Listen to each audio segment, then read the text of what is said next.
Pode sentar, irmãos.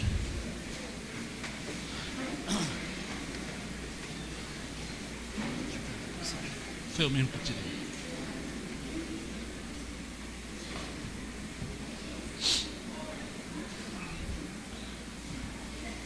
Essa semana, orando, pedindo a Deus direção, quando de repente eu tive uma conversa com Gemima. Eu não sei se Laura estava no trocador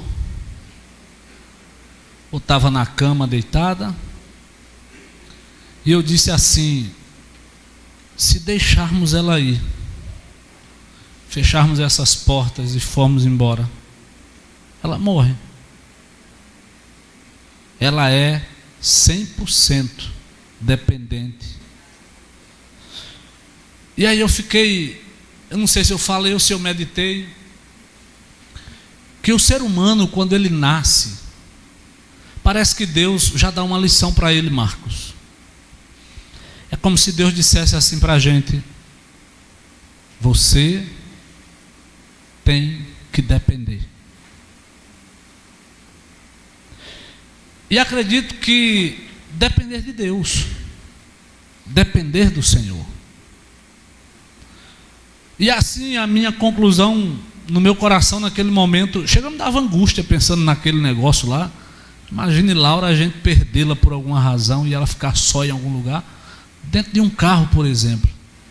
Quantos casos já houve, não é? Quantos casos?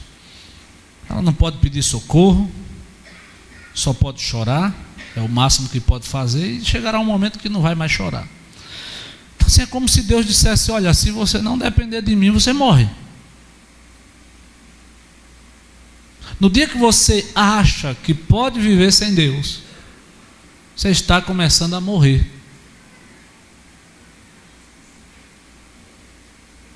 Você está começando a morrer. Mas nos chocávamos, não é, com essa reflexão.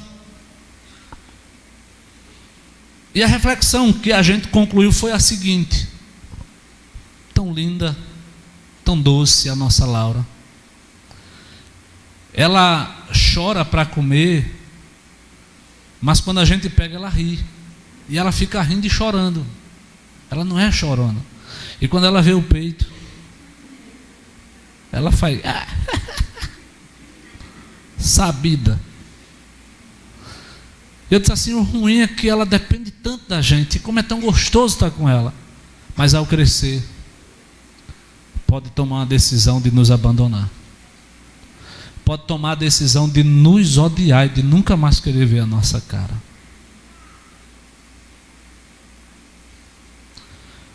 Aproveitar para dar um conselho. Como é o seu relacionamento, filhos e filhas que estão aqui essa noite, com o seu pai, com a sua mãe?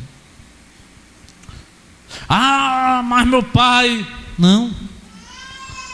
É porque você cresceu e você deixou o seu coração, ou no seu coração, entrar coisas que não é de Deus, que não é do Senhor. Mas eu quero olhar para esse texto, quero fazer aqui uma pergunta e depois a gente ir para o tema. O que pode levar um filho a se afastar da casa do pai, irmãos? O que leva um filho a se afastar da casa de Deus? O que leva um filho a não querer deitar no nosso colo? Preparando a mensagem e passo muito tempo só. Aí eu conto aproximadamente 1h30, Pedro entra no quarto para me dar um beijo. Mas possa ser que um dia ele não queira mais, ele não tenha mais prazer nisso. Possa ser que um dia ele tenha prazer nas drogas, no crack, que tenha acabado filhos, que tenha acabado pais. O que é que leva um filho a tomar uma decisão tão triste, que é a decisão de se afastar do seu pai? Essa passagem, a gente vai encontrar isso, ela é uma parábola. E ela é a única parábola na Bíblia que é uma parábola tríplice. É uma resposta de Cristo a uma pergunta aos religiosos da época, quando no versículos iniciais do capítulo 15, o texto diz que aproximavam-se de Jesus todos os publicanos e pecadores para ouvir, e murmuravam os fariseus e os escribas dizendo, não foi uma pergunta, perdão, este recebe pecadores e come com eles. E aqui a gente já percebe a tônica da parábola.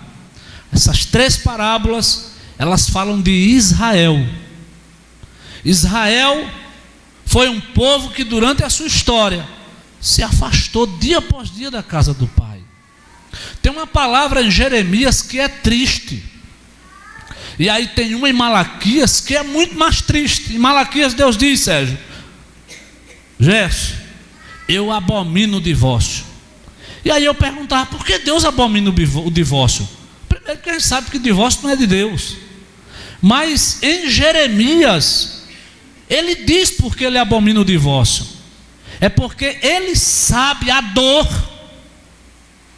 de alguém que está dando a carta de divórcio, porque ele foi preciso em um momento da história dar carta de divórcio para Israel.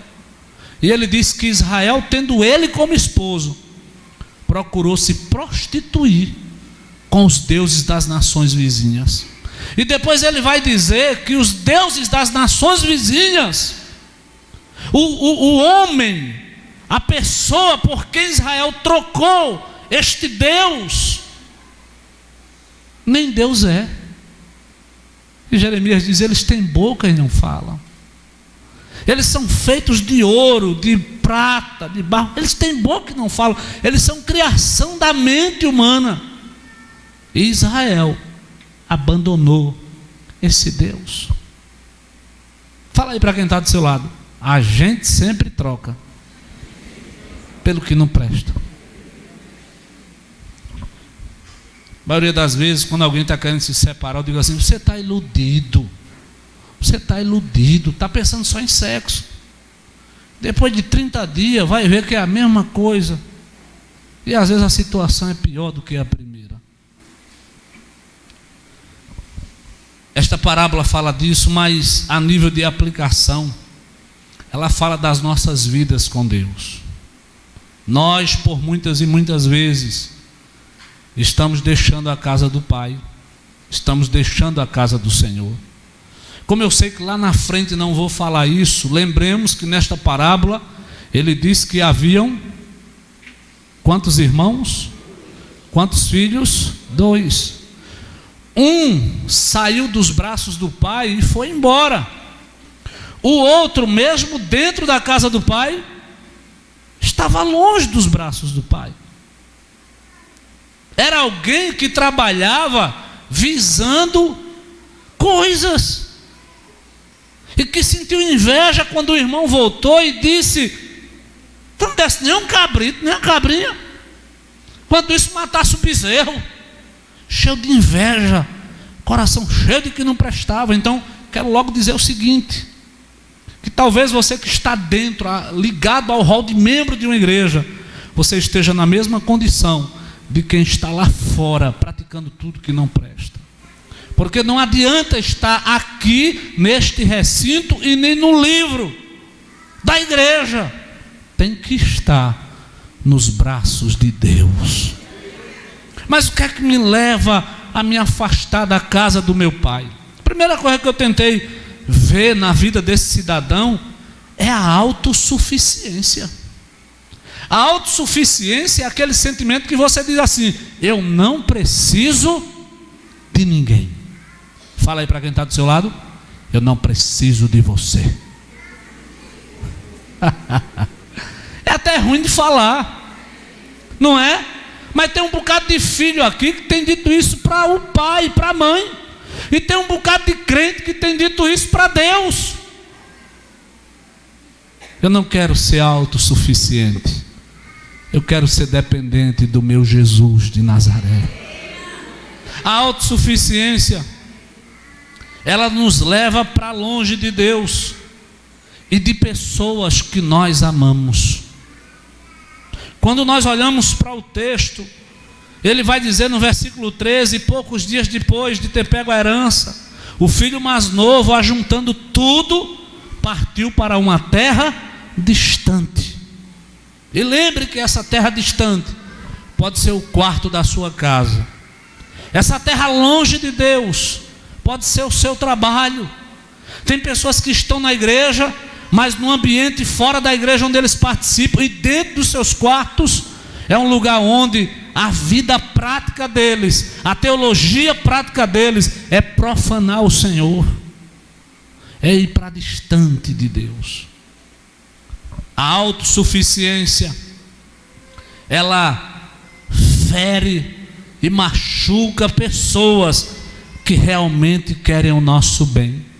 Esse rapaz chega para o pai e diz assim: eu quero a parte da minha herança. Irmãos, quando é que se recebe herança? Quando é que se recebe herança? Quando o pai morre. Esse homem fere o pai. Imagine um filho chega para você, Caleb, vou usar Caleb como exemplo. Caleb, pai, eu quero uma festa de 20 anos. Ou de 12 anos, né? 12 anos que eu estou ficando um rapazinho, quero uma festa de 12 anos. Não, vamos botar mais para frente, 20 anos mesmo. Aí Kleber se organiza, rala os peitos, vai de moto lá para Igaraçu, e a chuva, dorme até no sinal, acaba dormindo no sinal de moto, só Kleber. Dorme, né? Parou, dormiu, alguém buzinou, ele se acordou, de glória a Deus, porque se fosse de carro ele tinha batido, né? No carro sentado o cara tinha dormido. E aí quando a festa está pronta, ele diz assim: Caleb, a festa está pronta. Aí Caleb diz assim: pai, que bênção, mas eu quero fazer um pedido ou uma ordem. Não é nem para o senhor e nem para amanhã fazer parte da festa. Isso dói, isso fere um pai. Isso fere um pai.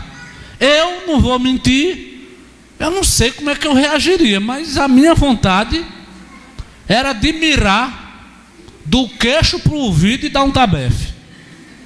De cabra safada, eu vou para a festa. Mas por ser crente, a gente vai aguentar o trem e vai doer, e a gente vai se acabar. E quantas menininhas têm feito isso? Porque lá na festa o diabo é quem vai tomar conta. O pai morreu, fez uma festa de casamento para torar, como diz Dona Irene. E a festa de casamento, quando terminou, o pai crente, a mãe crente, os irmãos crentes, a filha botou uma discoteca.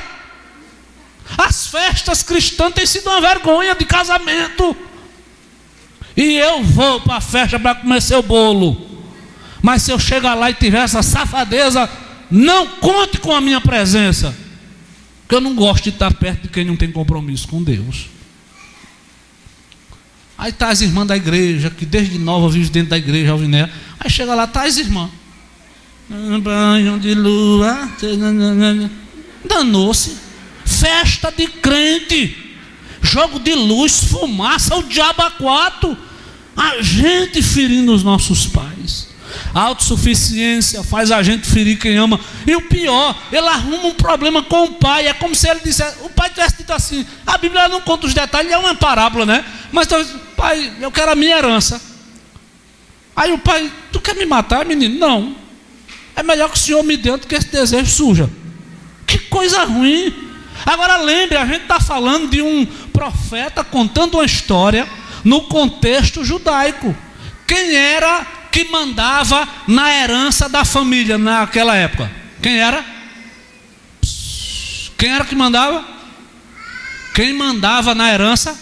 O filho primogênito. Irmãos, esse menino que está abusado e dizendo assim, pai, que festa é essa, pai? É porque ele sentiu-se ofendido. Aquele filho disse indiretamente, eu não confio no meu dinheiro na mão dele, eu não quero. Ele arrumou um problema, ele disse, eu nunca mais quero voltar para casa. Então a gente encontra essa problemática dentro da autossuficiência. E outra coisa é que na vida espiritual, você que é autossuficiente está dizendo: Deus, fique aí que eu vou ali. E quando você sai, ainda olha para trás e diz assim: nem vem atrás. Você quer viver longe de Deus. Você quer estar longe. Você não gosta dele. Ou melhor, você até gosta, mas não ama. Você gosta mais do que ele tem para você. Tem gente que só aparece na igreja quando a pereba está na canela. Tem gente que só aparece na igreja quando o dente está doendo. Tem gente que só vem para a igreja quando está todo desmantelado, quebrou, arrebentou, não tem mais. Aí agora eu vou para a igreja. Aí já foi para o terreiro de macumba, já foi para a cigana ler a mão, já foi para o cara que dá roda e dá banho de pipoca, já foi para o centro espírita para ver se mãe reencarnada volta e diz alguma coisa para mim. Aí quando está todo arrebentado é que Jesus presta. Autossuficiência. Segunda coisa que leva a gente a se afastar do Pai é a insatisfação com tudo que tem e que vale a pena. Fale para quem está do seu lado: tudo que você tem vale a pena, é o melhor de Deus para a sua vida. Se você tiver condições de, você acha: não, eu poderia ter uma coisa melhor, eu poderia ter uma coisa melhor, isso é insatisfação, irmão. É insatisfação com o que Deus lhe deu. O cabra já vai no 10º casamento e está olhando para a mulher atual e já querendo deixar e arruma outra. Sai dele, diabo. Espírito de insatisfação. Tem um filho, não consegue, quando ele é criança, amá-lo. Eu conheço história, eu sei que não é insatisfação não, mas vou contar essa história que a língua está coçando, Daniel. De pai que já deu tabefe em filho de 3 meses de idade. Meu Deus! Porque o menino está chorando. Se eu ficar assim 5 minutos aqui, você endoida. Mas é o que Deus te deu de melhor. É esse menino chorão, essa menina chorona. É insatisfeito. Eu tenho uma casa, eu tenho um irmão, aqui tem novilho cevado, aqui tem festa, aqui tem empregados, mas eu quero me prostituir. Eu quero é gastar dinheiro.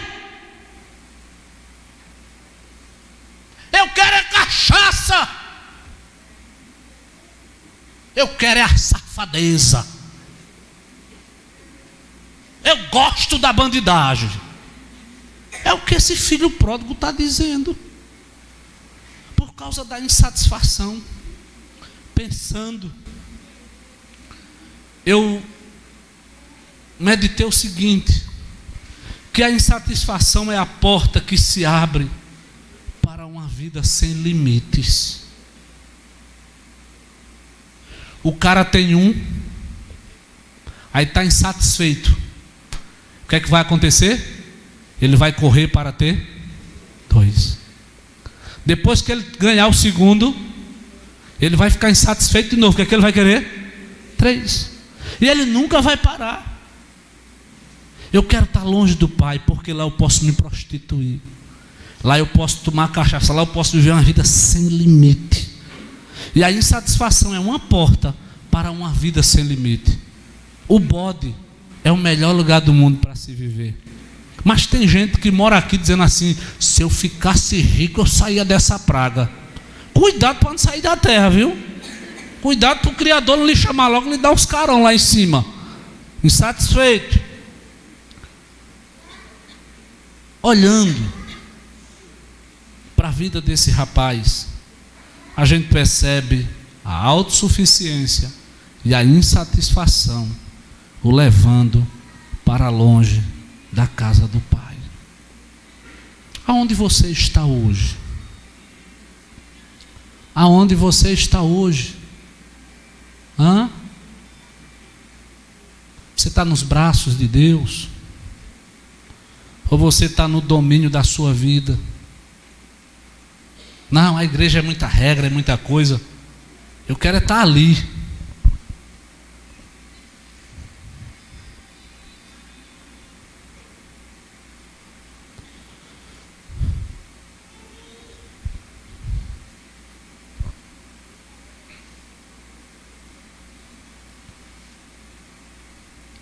O título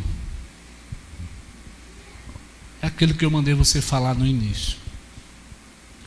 E o tema essa noite é para todos que estão aqui desviados de Deus.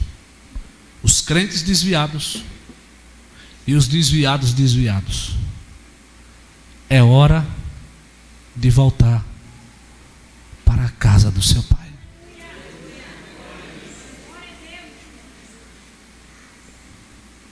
É hora de voltar para a casa de Deus. Nós estamos vivendo um momento que não precisa profetas estar dizendo que está um caos. A gente está vivendo um momento que a gente não sabe como lidar nem com os nossos filhos. As escolas, ainda que tenham princípios cristãos, não conseguem combater o que está sendo implantado no nosso meio. A ideologia, eu acho melhor usar o termo popular, de sexo, é uma coisa que a gente não tem como frear isso. Hoje eu tenho uma esperança num candidato, mas eu sei que a esperança para o Brasil não é aquele candidato, a esperança é Jesus de Nazaré. Mas para isso a gente precisa voltar para a casa do Pai. A gente precisa voltar para a casa do Senhor. Sabemos, como falei no início, que esta parábola, que uma parábola é uma história. É uma história para trazer ensinamentos. E Jesus está dizendo assim para os fariseus: sabe por que eu estou perto desses caras aqui? Porque vocês não vieram. E a minha missão é essa. A minha missão não é salvar quem está curado. A minha missão é salvar quem está doente. A gente não vê Jesus em festa na casa dos religiosos. A gente vê ele em festa na casa dos pecadores. Mateus era cobrador de impostos e prostitutas praticamente era o tipo de pecado que existia. O resto não era pecado não. E Jesus foi para lá. Ele foi para o extremo da sociedade. Ele baixou ao mais ínfimo nível da sociedade. Mas para se misturar, para se prostituir, para errar com eles, não, para dizer para eles: voltem para a casa do Pai, voltem para a casa de Deus. Vocês estão vivendo dissolutamente, vocês estão insatisfeitos, vocês estão vivendo autossuficiente. E eu tenho uma proposta de vida para vocês. E naquele contexto a cultura é impactada, porque chega um momento que ele brada para todos ouvirem, mas especificamente os seus: eu sou o caminho, eu sou a verdade e eu sou a vida, e ninguém vem ao Pai a não ser por mim. É Jesus o Senhor da salvação. Mas a gente aprende lições com esse rapaz. Qual o caminho de trilhar para voltar para a casa de Deus? Primeiro, esse caminho começa quando você é capaz de ver o que realmente é e o estado em que se encontra. O versículo 17 vai dizer: caindo porém em si, disse: quantos empregados de meu pai têm abundância de pão, e eu aqui pereço fome. Ele caiu em si. Ele caiu na real. Caindo em si, cair em si é uma das coisas mais difíceis da vida. Tem pessoas que sofrem. Eu já evangelizei gente com câncer em estado terminal, e eu dizendo assim: entregue sua vida a Cristo. Eu não acredito que Deus vai lhe tirar daqui agora, eu acredito que você vai partir, mas entregue sua vida a Cristo, que é a esperança de vida eterna. E ele dizendo assim: eu nasci nessa religião e eu vou morrer nessa religião. E apesar de Cristo ter nascido numa religião, quem salva o homem não é uma religião, quem salva o homem é Jesus de Nazaré. Cair em si é difícil, porque você tem que mudar perspectivas, você tem que mudar pensamento, você tem que passar pela chamada metanoia, que é a mente aberta, a mente além do que você está conseguindo enxergar. E quando a mente está bitolada, é difícil do homem regredir.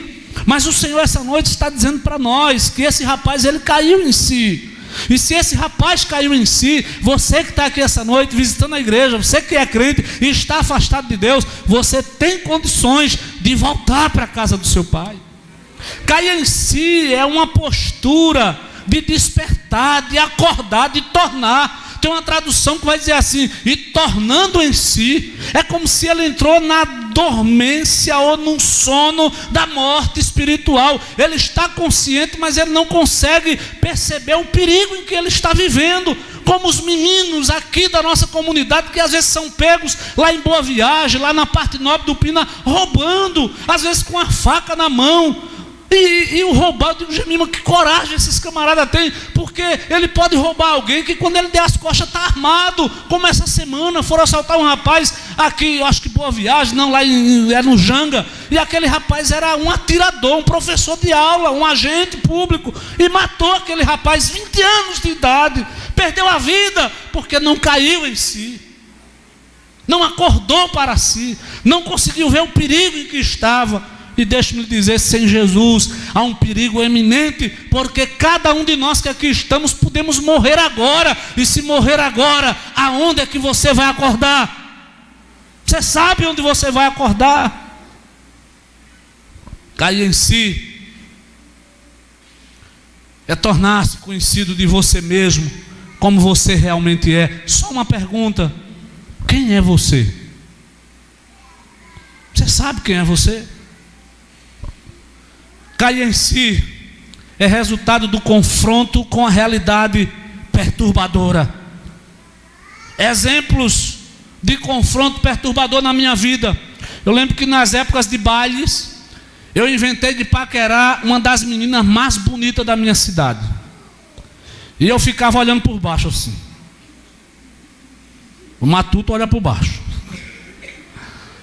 E teve uma noite em um daqueles bailes que ela estava só, e eu fiquei sentado, ainda me lembro a pose, perna cruzada, copo de cerveja na mão, já estava quente, que o liso deixa ela esquentar e não toma logo, né? E aí, quando de repente ela fez assim, eu disse aleluia. Aleluia, eu disse hoje, né, irmão? Na época eu disse, oh, coisa boa. Quando eu cheguei perto dela e pensando que ia ter outra coisa, ela disse: tu estás me paquerando, é? Mas eu senti uma voz tão fria. E eu fiquei, Ela disse: te enxerga. Eu nem esperei terminar mais. Peguei aquele copo tão quente, guti, para não descer seco. Quando eu era criança, quem cortava o meu cabelo era a minha mãe. Existe alguém mais especial no mundo do que a mãe? Irmãos, quando minha mãe cortava o cabelo, eu era muito magro e minha cabeça ela ainda hoje é crescida, né? Os irmãos dizem: pastor, porque o senhor não emagrece? Não, porque se eu emagrecer muito, a cabeça aparece. E aí eu saía pelo engenho quase que assim. Minha mãe cortou o cabelo. Até que um dia, eu perto de 9, 10 anos, eu não esqueço daquilo, na bica de solidão, indo tomar banho, quando eu passo por um rapaz, ele olhou assim para trás e disse: caminho de rato não. Meu Deus, que ruptura, o homem dogmático se acabou, foi confrontado. Descobri que o meu cabelo era o mais feio do mundo, mesmo minha mãe cortando, Kleber. E eu lembro que naquele dia eu cheguei em casa e disse: quando meu cabelo crescer, me leve para Seuzito lá na rua cortar meu cabelo. Fiquei frustrado. Descobri que era feio e o cabelo cheio de caminho de rato. Era Jaque Deme que ela cortava, lembra? Ficava uma trufinha aqui e o resto tudo pipinado. Era como ela sabia. Não, eu não vou cortar mais não, quem vai cortar é Mari. Minha irmã cortou, meu Deus, foi pior do que aquela primeira vez. O filho pródigo, ele foi confrontado por algumas verdades. Primeiro, ele faliu. Diz que ele gastou todo o seu dinheiro. Mas mesmo que a falência venha contra a sua vida, não é o fim. Jesus é a última esperança. Jesus é a única esperança. E a gente percebe isso, versículo 14. E havendo ele gastado tudo. Segundo, uma crise regional ou nacional, não sei o que a história está dizendo, mas diz que a terra em que ele estava passou por uma crise. E todo mundo ficou quebrado. Ele já estava falido e o país está em crise. Aquele rapaz está vivendo um drama, sendo confrontado pela realidade. As necessidades extremas o confrontam. e começou a padecer necessidades. Não é só mais fome, é tudo agora está vindo contra a história dele. Necessidades extremas. E por último, ele é humilhado. E ele é humilhado sociocultural, religioso.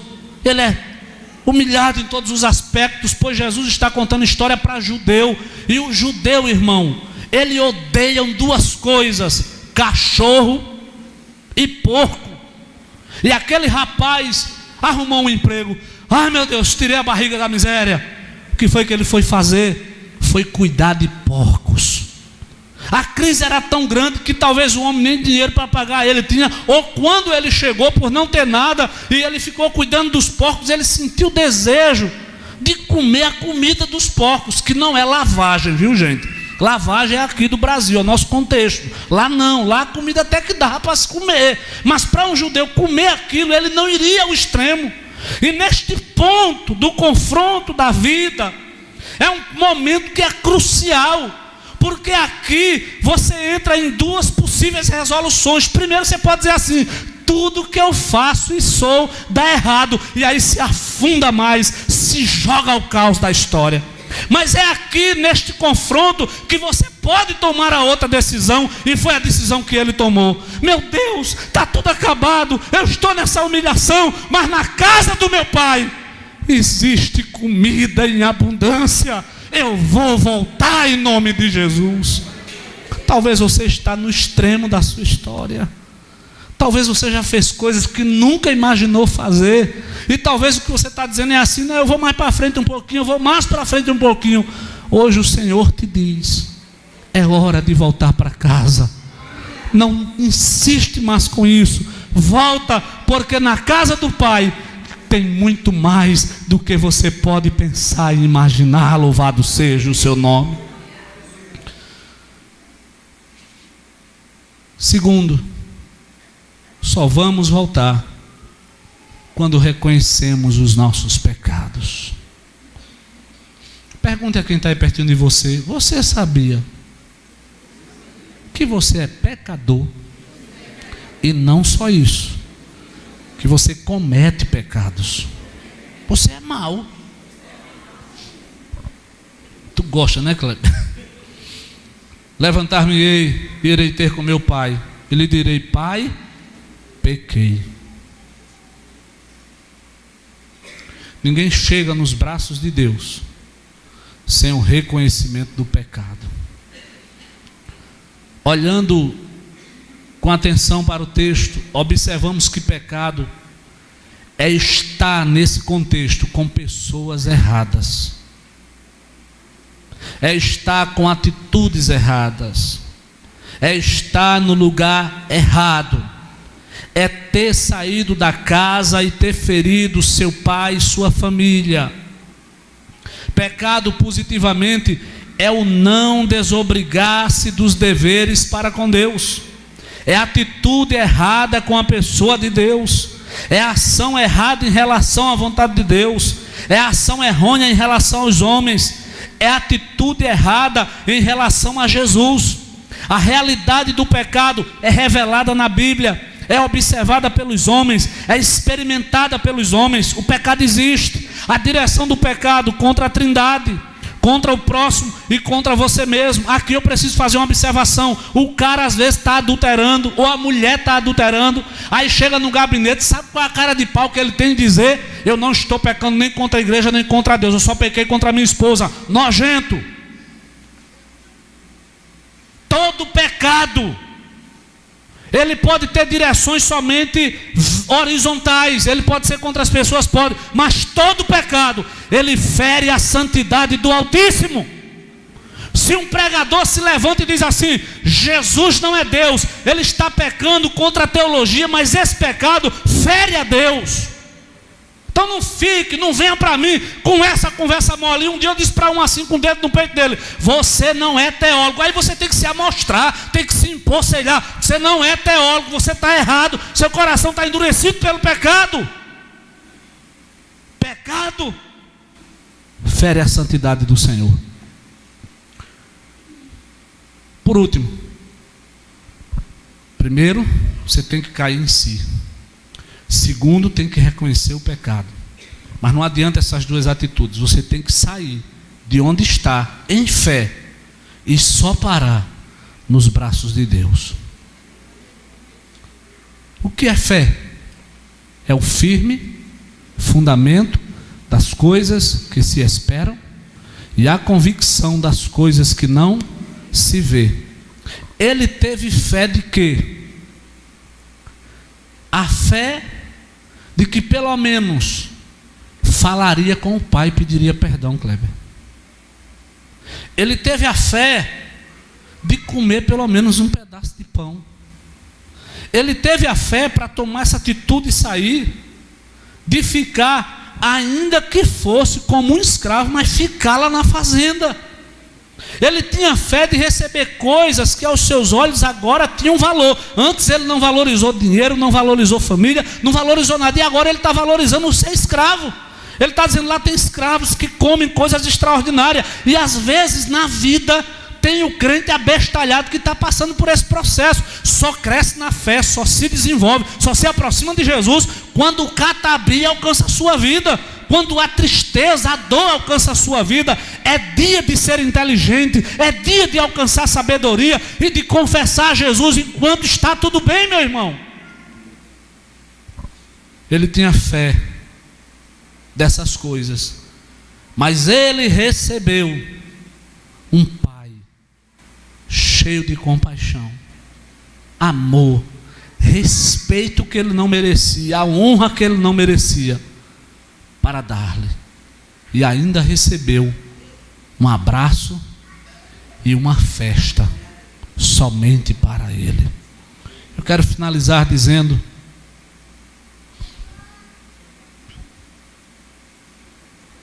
que esteja por onde estiver, se você tomar a atitude de voltar para a casa de Deus, pode ter sido a milésima vez voltando, Ele não vai dizer na sua cara de novo. Ele vai te abraçar, Ele vai te beijar, e não vai responder às suas medíocres perguntas. Pai, me deixa trabalhar aí. Ele vai fazer aquela festa e vai dizer, você se afastou, meu filho, você está longe. Não me importa, porque uma coisa é certa, eu nunca deixei de ser o seu pai. Deus é teu pai. E hoje é hora de voltar para a casa do teu Pai, para a casa do teu Senhor. Onde está a primeira pessoa essa noite que está desviada do Evangelho e quer entregar a sua vida a Jesus? Fique de pé e vem aqui à frente. Onde está a primeira pessoa desviada que quer entregar a sua vida de novo, em aliança, em fé, para o Senhor? Fiquemos de pé, irmãos.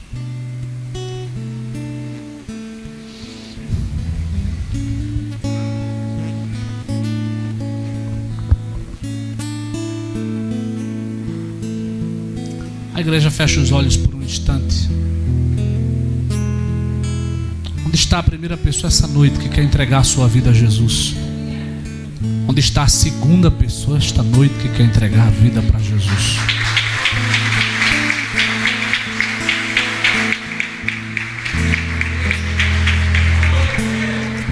A igreja ora.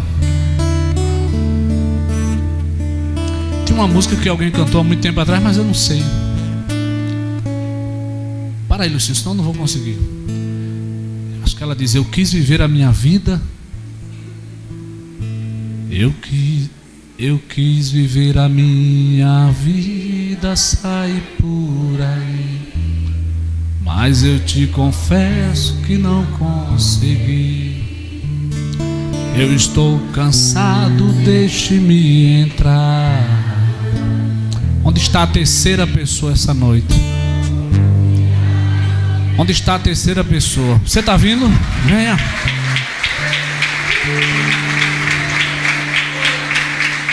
Hoje eu vim aqui pra gente conversar.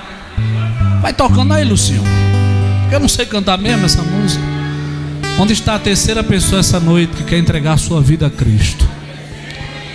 Jesus hoje fala para mim e para você: é hora de voltar para casa.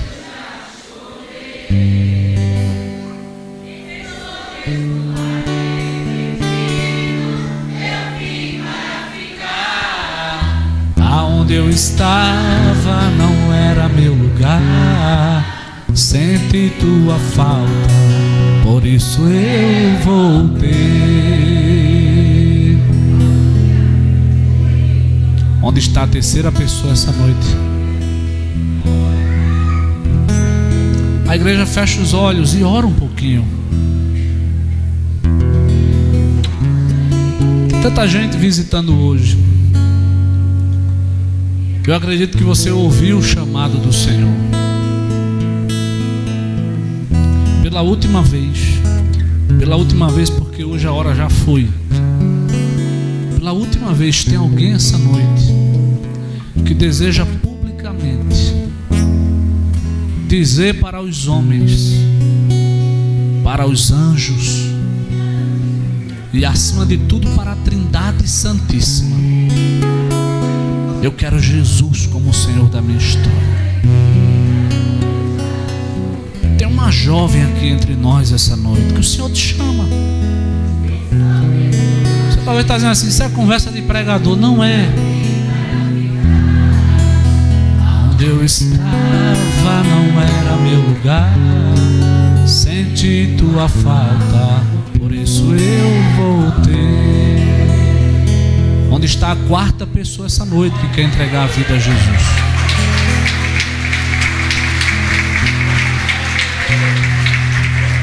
Onde está a quarta pessoa essa noite?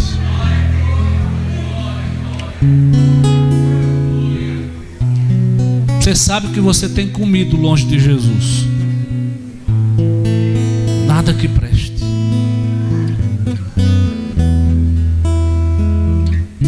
Pela última vez. Você está voltando? Está voltando? Aplauda ao Senhor.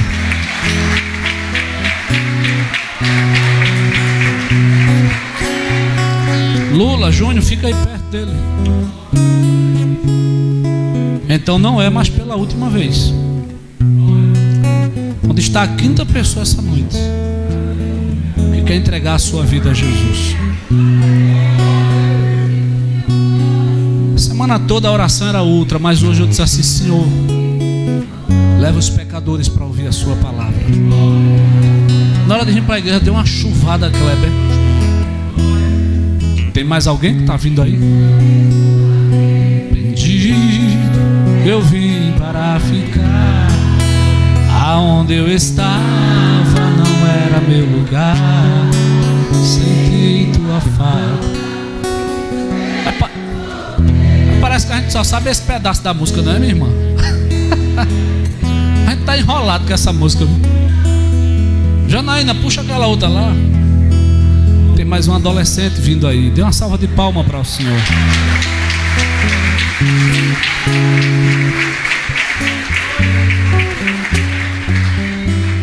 Onde está a quinta pessoa essa noite que quer entregar a vida a Jesus? A igreja ora, faz assim, pelo menos um pouquinho.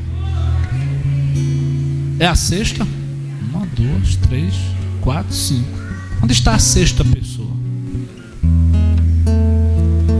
Onde está a sexta pessoa essa noite que quer entregar a vida a Jesus? O Espírito de Deus, ele não mente. Você lembra que eu disse assim: tem uma jovem aqui e a menina veio. Ele fala conosco.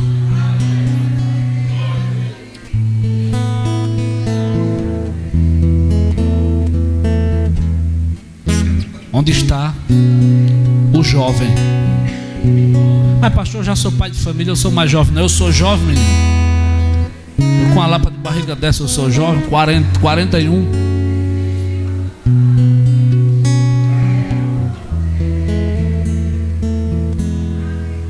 Olha, se a gente tem acertado a música, tinha sido uns 30 hoje convertidos aqui, viu? Pela última vez. Eu estou falando, mas a minha oração é que Ele fala ao seu coração. Você sabia que tem uma pessoa que eu digo assim para ela todas as vezes: quer voltar para casa? Tu quer voltar para casa? Você sabe o que eu estou falando. Eu fico pensando em Deus, olhando para a sua criatura indo, hein, Berg? Indo para o inferno, para longe dele. Ele chora. E o Senhor essa noite te pergunta: quer voltar para casa hoje?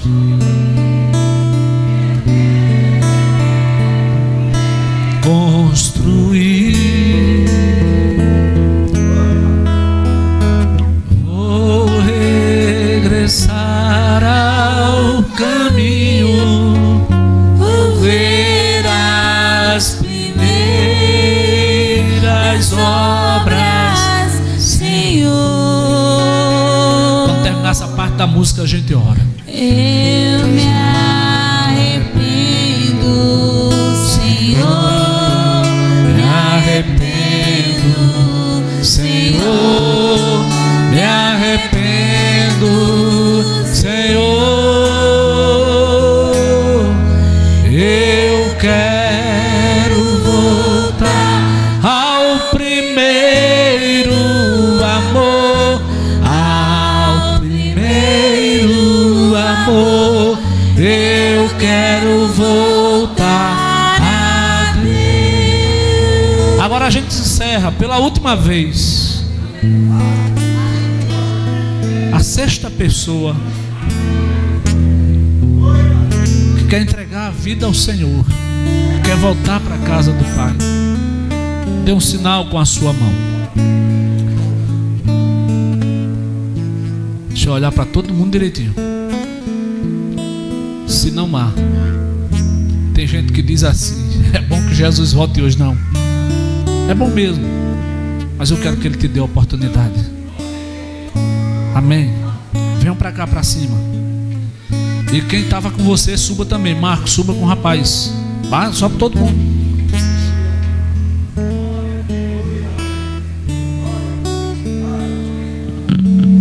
Para cá mais, Marco.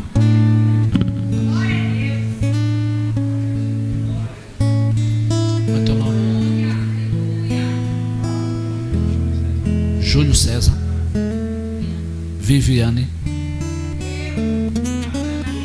Ana Clara, Esté, André,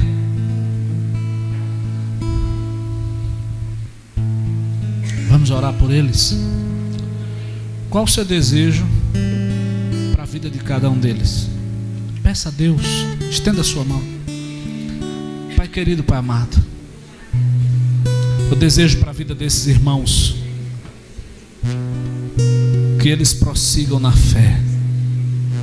Nesse caminho de volta, eles não parem no caminho nem se arrependam. Eles só parem no braço de Jesus. Eles só parem nos braços do Pai. Eu oro, Deus, te pedindo, seja com a vida deles. Dê-lhes vitória, dê-lhes graça. Faça o seu querer e a sua vontade.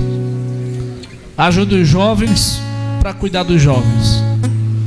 Ajude os senhores para cuidar de André, para que eles andem juntos, firmados na tua palavra. E o teu nome, que está acima de todo nome, seja glorificado na vida deles, em nome de Jesus. Eu oro agradecido, porque eles voltaram para a tua casa, Senhor. Voltaram para os teus braços, Jesus. Voltaram para a tua presença, Senhor. Saíram de ti e antes de partir desta vida já voltaram para o Pai. Louvado seja o Senhor.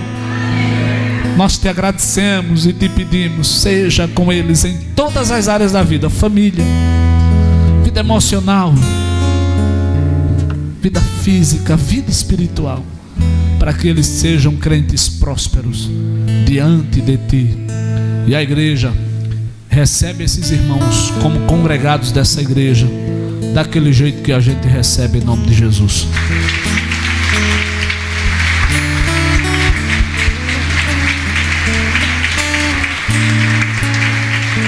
Vocês sentam ali, que os irmãos irão pegar o nome de vocês.